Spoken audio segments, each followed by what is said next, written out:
Now let's turn our attention to Tudunbiri community in Kaduna State, where medical authorities are set to begin psychosocial education for more than 13 victims who are due to be discharged from the hospital.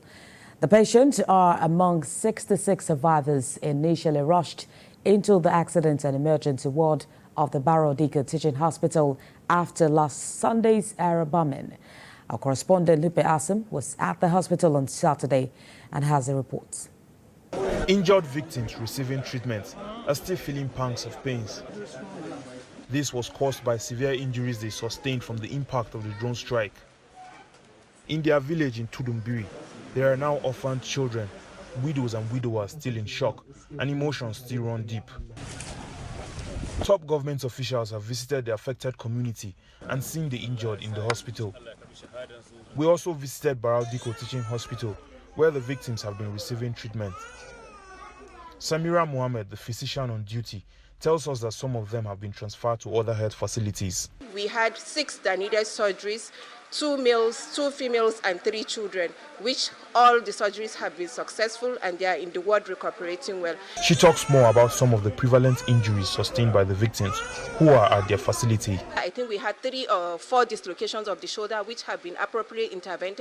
We had 3 fractures. We had some that sustained abdominal injuries which needed an exploratory laparotomy, the one I mentioned earlier.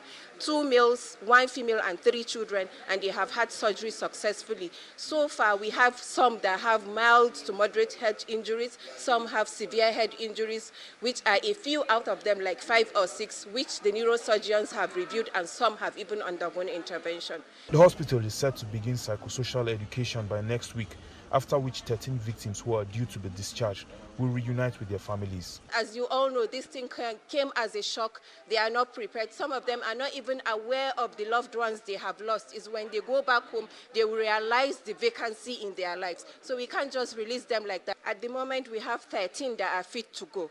But we can't just discharge them to the community like that. We need to give them psychotherapy, psychoeducation. We also need to counsel them before we release them back into the societies. Elsewhere, 601 northern lawyers promised to ensure the affected community and its victims get justice. We are taking necessary legal action against the Nigerian government, against the Nigerian military, for justice to these people. The federal government has promised that Tudunbiri will be rebuilt. As survivors and the locals of this community continue mourning, they earnestly look forward to when this will kick off. Lupe Asim, TVC News, Kaduna.